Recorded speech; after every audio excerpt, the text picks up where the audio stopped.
നമസ്കാരം.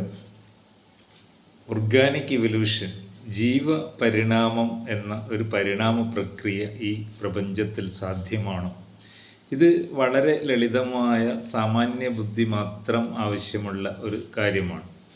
Organic evolution ഇവിടെ സാധ്യമല്ല.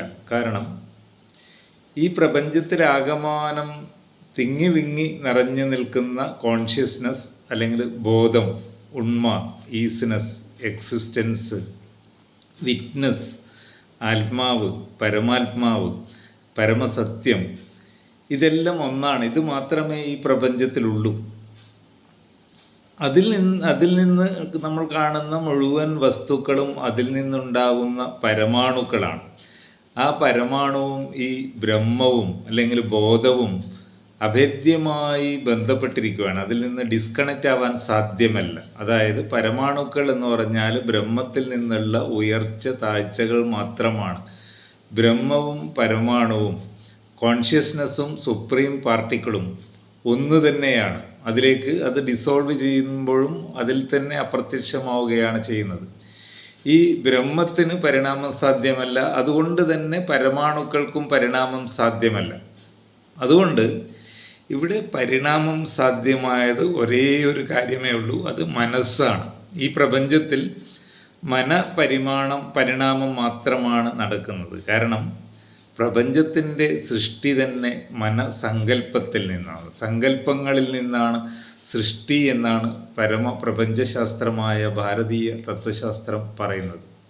ഇവിടെ ഒരു ഇവല്യൂഷന് സാധ്യതയുള്ള ഒരു മോളിക്യൂൾ അല്ലെങ്കിൽ ഒരു തന്മാത്ര ഇവിടെ ഇല്ല.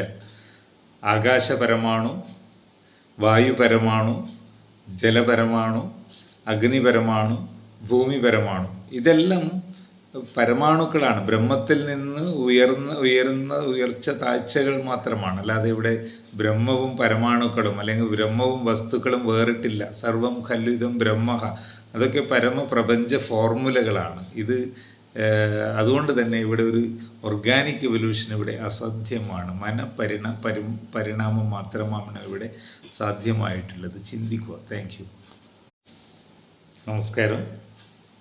ഒരു ഓർഗാനിക് ഇവല്യൂഷൻ അല്ലെങ്കിൽ ജീവ പരിണാമ പ്രക്രിയ അല്ലെങ്കിൽ രാസപരിണാമ പ്രക്രിയ ഈ പ്രപഞ്ചത്തിൽ സാധ്യമാണോ?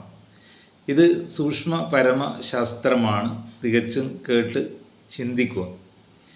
ഈ പ്രപഞ്ചത്തിൽ ആകെ ഉള്ളത്, ഈ പ്രപഞ്ചത്തിലാകമാനം അഖണ്ഡിതമായി തിങ്ങി വിങ്ങി നിറഞ്ഞു നിൽക്കുന്ന സർവവ്യാപിയായ ബ്രഹ്മം, ഉണ്മ, ഈസ്നെസ്, എക്സിസ്റ്റൻസ്, വിറ്റ്നസ്, ആത്മാവ്, പരമാത്മാവ്, പരമസത്യം, പരമവിജ്ഞാനം, ഇതാണ്. അത് പ്രപഞ്ചമാകമാനം അഖണ്ഡിതമായി നിലനിൽക്കുകയാണ്. അത് സർവവ്യാപിയാണ്. അതിൽ വേറിട്ട ഒരു വ്യാപനമില്ല. അതുകൊണ്ടാണ് ഭാരതീയ തത്വശാസ്ത്രം സർവം ഖല്വിദം ബ്രഹ്മ എന്ന് പറയുന്നത്. അതിൽ കാണുന്ന ഒബ്ജക്ട്സിൻ്റെ അൾട്ടിമേറ്റ് തലം എന്ന് പറഞ്ഞാൽ പരമാണുവാണ്.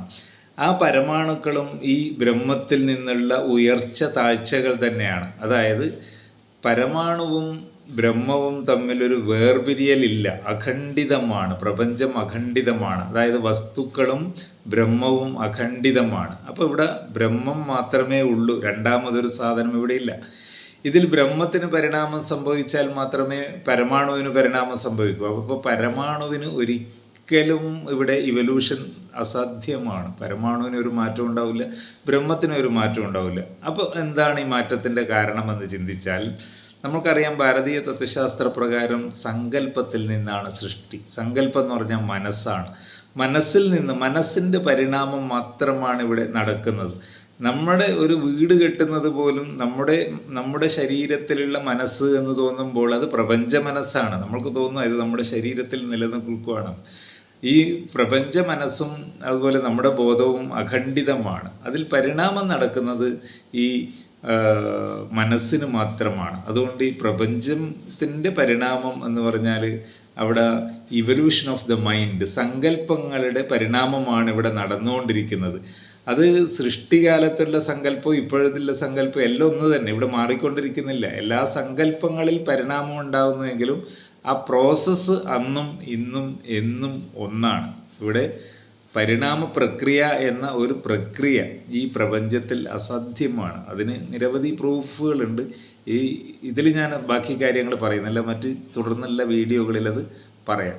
ചിന്തിക്കുക, അതിന് ശേഷം മാത്രം നോൺസെൻസ് എന്ന് കമൻ്റ് ഇടുക എന്നേ എനിക്ക് പറയാനുള്ളൂ. Thank you.